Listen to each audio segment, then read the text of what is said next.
peace that surpasses all understanding. How's everybody doing today? A very hot 83 degrees in Maine, if anybody's thinking about going to Maine for a vacation today. Not hot and humid, but just like hot. The sun's like intense. I was outside all day,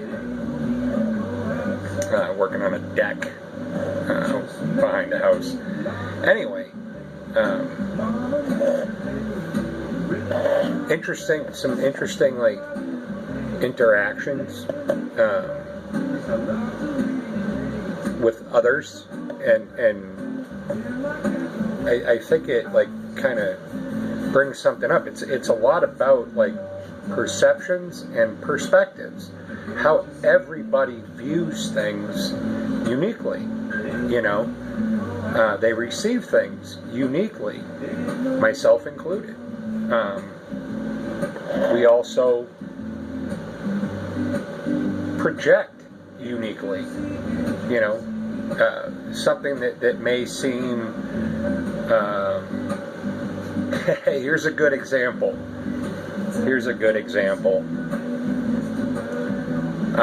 Not everybody is as funny as they think they are. You know what I mean? Everybody wants to believe they have a sense of humor, but not everybody is funny. You follow?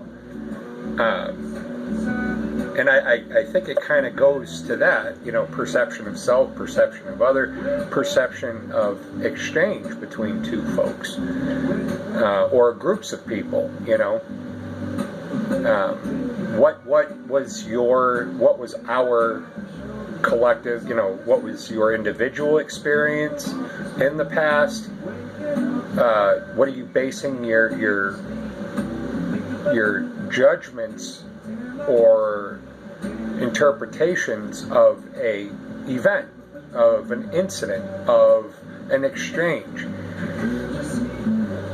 Another one I'm reminded of is where I've been in my life on numerous occasions. You know, somebody that I'm having an intimate relationship with, and I do mean emotionally intimate, not sexually. Having an emotionally intimate relationship with someone, a good friend, a spouse, a child, you know, a good friend. You know, I think I already said a good friend, but having intimate emotional relationships with people where they ask, you know, they'll ask you, you know, I need to ask you a question, and I need you to be honest with me. You ever heard that one before? You know, a close, personal, intimate friend. I need to ask you a question, and I need you to be honest with me. Okay, I'll be honest with you, you know, but I'm going to be honest with you from my perception, from my experience. Now, I know a lot of times where I've had that exact exchange with someone, and let's just say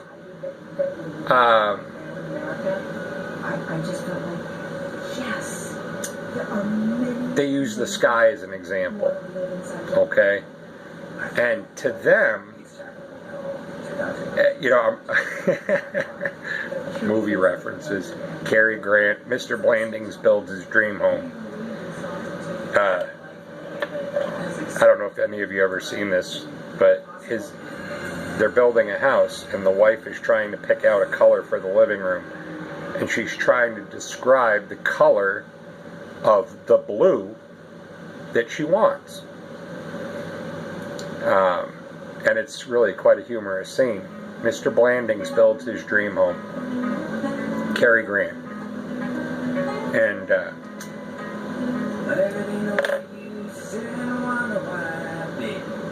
so let's just use that as an example. And I'm I'm asking you a question and I want you to tell me the truth.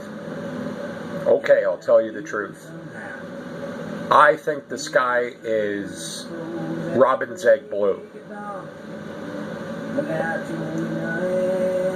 And I look at the sky and I go, well, that's more like a sky blue to me. And you pick up on resistance, or no, it's robin's egg blue. And an argument, shall we say, for lack of a better word, ensues. Because you told them the truth. They asked for the truth. You told them the truth. But what the point I'm trying to make with this is sometimes they want whoever they are, myself included, hey, tell me the truth. But I want you to tell me my truth. I want you to validate me. Does that make sense? The sky is robin's egg blue. Okay, the sky is robin's egg blue. Yay! I feel validated. Or, to me, the sky is sky blue. I'm also reminded of perceptions. And I'll use myself as an example, okay? Something that may be completely innocuous, harmless to you, an interaction with another. Something that may be totally harmless to you may have a negative or powerful, intense trigger or edge or poke about it. And for me, I'm going to use myself as an example. When I was a kid, it was a difficult environment to live in, very stressful environment. And there were certain tells, like in poker, like in playing cards, there were certain tells when shit was elevating or escalating. And there would be what I would just define as increasing chaos going on. But one of these tells is the person who was manifesting the chaos, typically in my home, would be out of sorts.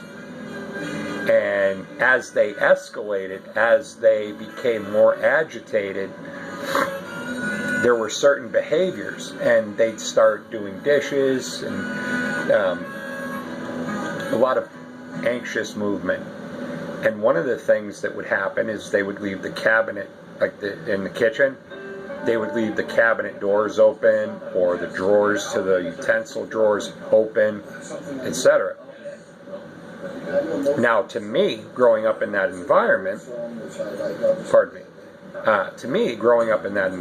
that was like a big red fucking flag. Get out of the house, go hide, go in your closet, do whatever you gotta do, but the shit's about to hit the fan. It's about to get real. When the cabinet doors and the drawers were being left open, the way I perceive that now, I look back on it now, it was that escalation in this person reaching its climax before explosion. So, fast forward to my adult years, right?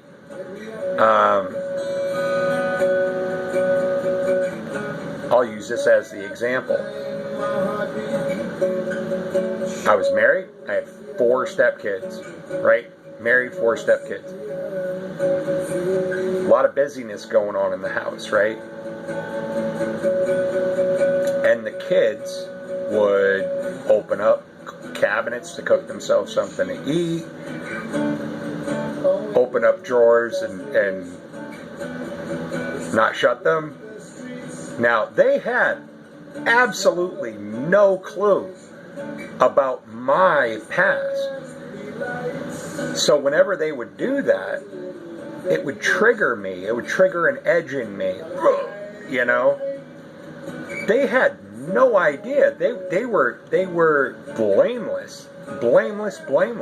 They had no idea that what they were doing, they were completely ignorant of what it meant to me from my past experiences when somebody would leave a cabinet door open, a kitchen cabinet or a kitchen drawer, or you know.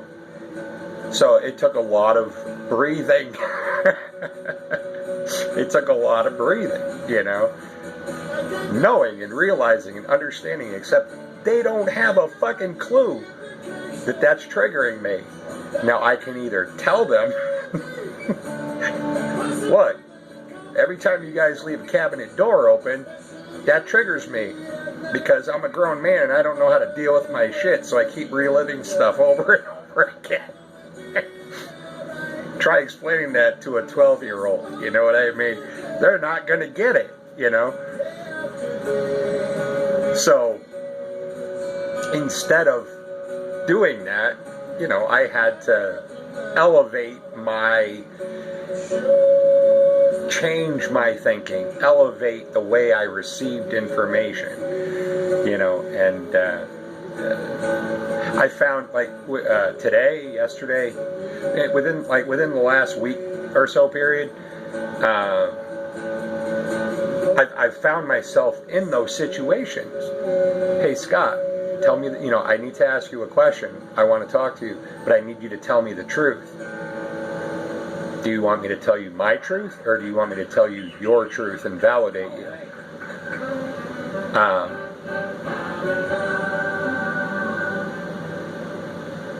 Or I'm engaged in conversation with other, or intimate emotional exchange with other, and I say or do something that I'm completely ignorant of. I say or do something that I'm completely ignorant of, like the cabinet doors in my kids. They have no clue that the cabinet doors trigger me or create an edge. And I've had that experience in this past week where unintentionally, ignorantly on my part, I mean, for example, if somebody had said to me, Scott, don't mention yellow Volkswagen Beetles, you know, because that bothers me. Okay, I won't mention yellow Volkswagen Beetles. I can respect that. Now, if I have a conversation with that same person and I'm unaware of that information, am I still responsible for that? If like they haven't told me the yellow Volkswagen Beetles story, and I want to play punch buggy on a trip we're going on, and I start picking out all the yellow Volkswagen Beetles, and it drives them insane up a wall.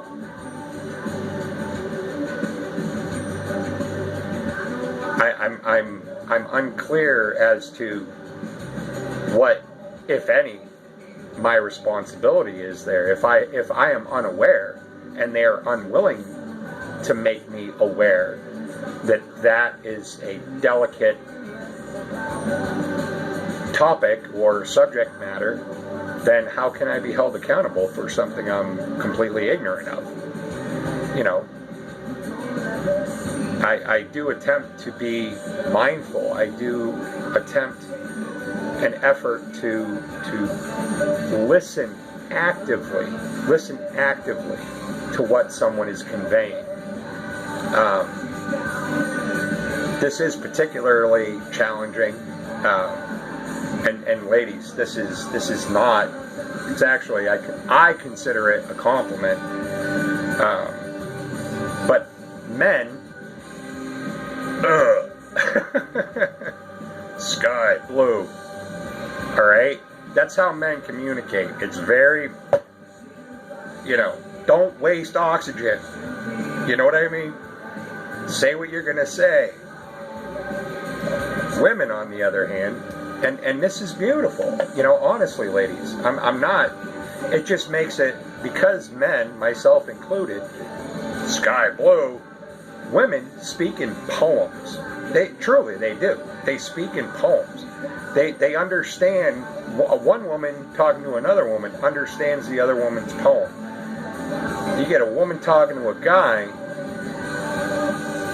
the guy better fucking pay attention, man, because there is, in one word from a woman, there is 1,000 words and 1,000 meanings and 1,000 expressions. You have to be mindful, you know. You gotta pay attention. You have to listen actively.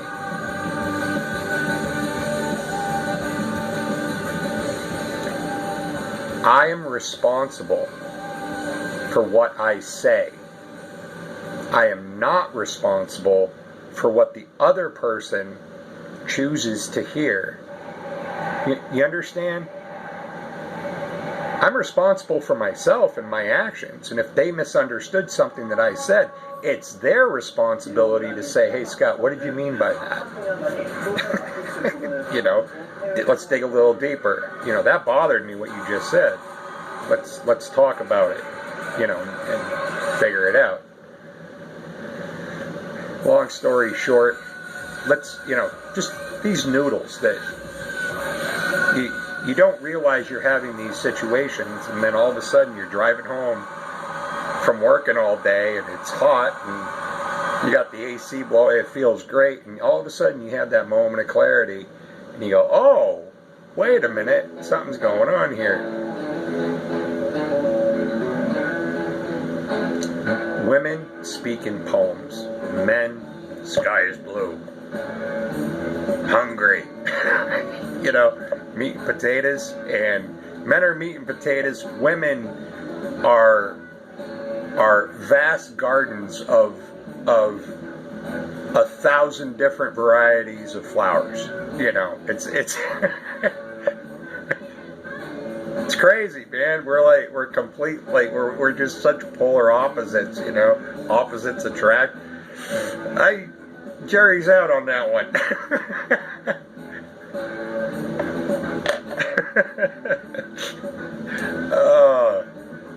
But on a positive note, guys, hey, check this out. So I live in Maine, right?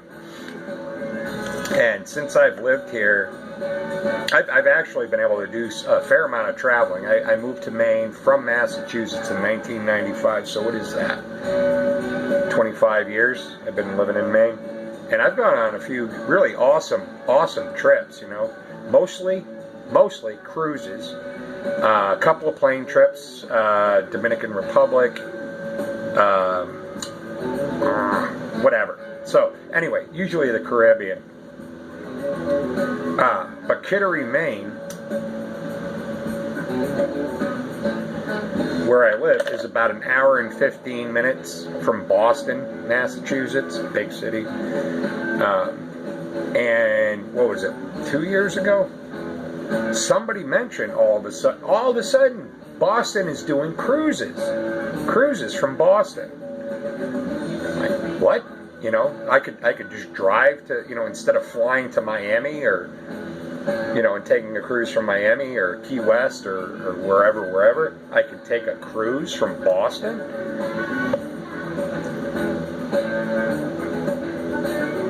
So being that I am the former another guy thing,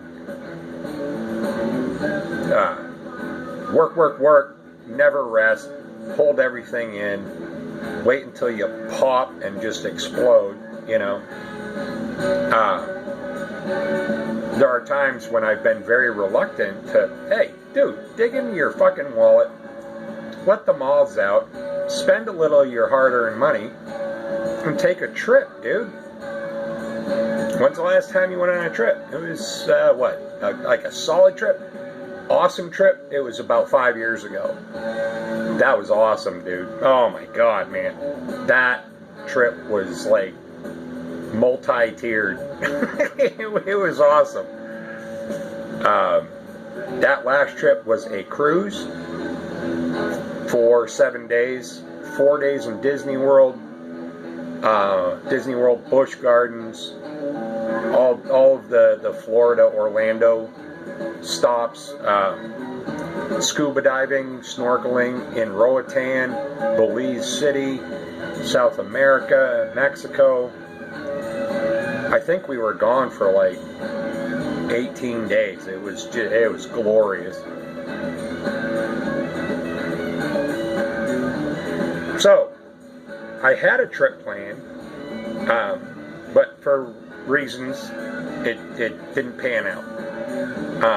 But I'm sitting on the refund from that trip, and I'm like, and I woke up this morning and I'm like, damn, son, what are you gonna do with that? What are you gonna do? You're gonna pay some bills? Yay, that's fun. So I booked my trip this morning. Doing a little Bermuda action. I just got to get my my passport and birth certificate down to the post office on Monday. Put a rush on it because the trip is in 3 weeks. Right from Boston down to Bermuda, and while I am there, it has been no secret that I have an affinity for the Caribbean. It's no secret, man. I want to do the sober version of Jimmy Buffett, man, and just like find myself a decent paying job, sell my house, have a little bit of money in the bank. And my plan is, well, when I go down on this cruise, it's a full 7-day cruise, 9 days total, 7 days of cruising, down to Bermuda. And Bermuda, if you guys are familiar, it's a very short distance from South Carolina, continental United States. And I have family in Florida and South Carolina. So they would be able to just, if I wanted to see them or they wanted to come see me. But my plan is while I'm down there vacationing, enjoying the cruise, enjoying Bermuda, that I'm going to be doing some serious house and job hunting. What the fuck am I waiting for? What am I waiting for? Who am I waiting for? Ed McMahon to knock on my door, Publishers Clearinghouse? I don't think so. I got skills. You know how many hotels and whatever are down there? I'm a carpenter, electrician. I'm a jack of all trades, master of none. Operate heavy equipment. I'm sure with the help of a crew, I could be part of a crew and build another hotel or be a maintenance man. As a matter of fact, I was talking to somebody who's been down there, and the job market is actually pretty solid as far as hotels and condos and vacation type, construction. And a lot of these places, specifically hotels, when you're hired, they put you up. They give you a place to live on site, which is really not much different than what I'm doing here and now, except I don't work for this particular community anymore. So everything I made down there, plus my savings and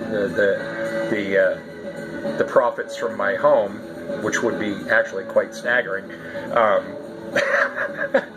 I'd be down there having a good old time, man. But yeah, so that's the plan, and something I've been dreaming about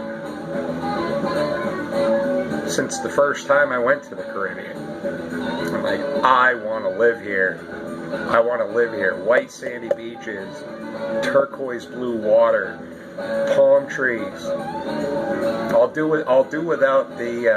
I've changed my mind and my attitude about hula girls and mermaids. Completely. What is it? A complete 180. I'm in the opposite direction now.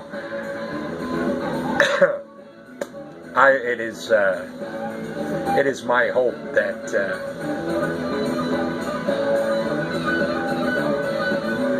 yeah, I'll just leave it at that.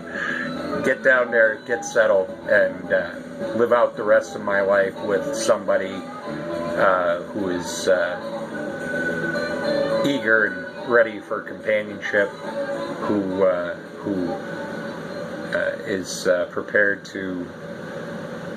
is prepared and worthy and deserving of being loved, and who is enthusiastic about reciprocating. You know, somebody who's balanced, someone who I can find balance with, and they can find balance with me, even in our edges. You know, I haven't been in one good relationship where arguing wasn't a good part of it, you know. And I don't mean beating the crap out of each other, but, you know, having two very different opinions about something and either agreeing to disagree and just, all right, so you believe that and I believe this, you know. Anyway, it's very exciting for me. I'm like, ah! Roller coaster! Sign me up. But yeah, I'll be heading out at the end of August, and it'll be 9 days. And guys, you got to check this out, man. Because it's Boston, I can drive. I don't even have to park my car. There's or I don't have to pay to park. There is what do they call those? The commuter lots. And you can park there for like 2 weeks before they tow you. I'm certain of it. Or I'll have somebody drive me down and pick me up. Whatever. But very exciting. Very exciting. Very exciting. Did I mention that it was exciting? And we'll see what happens.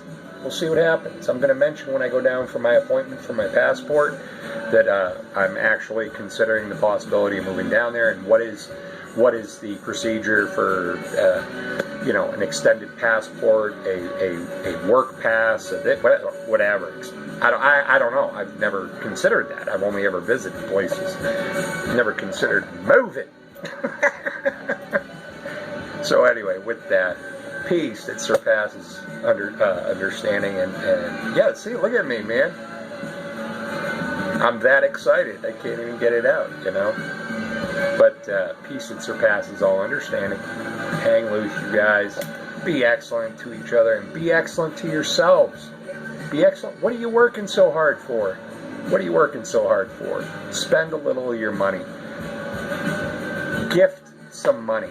Help somebody.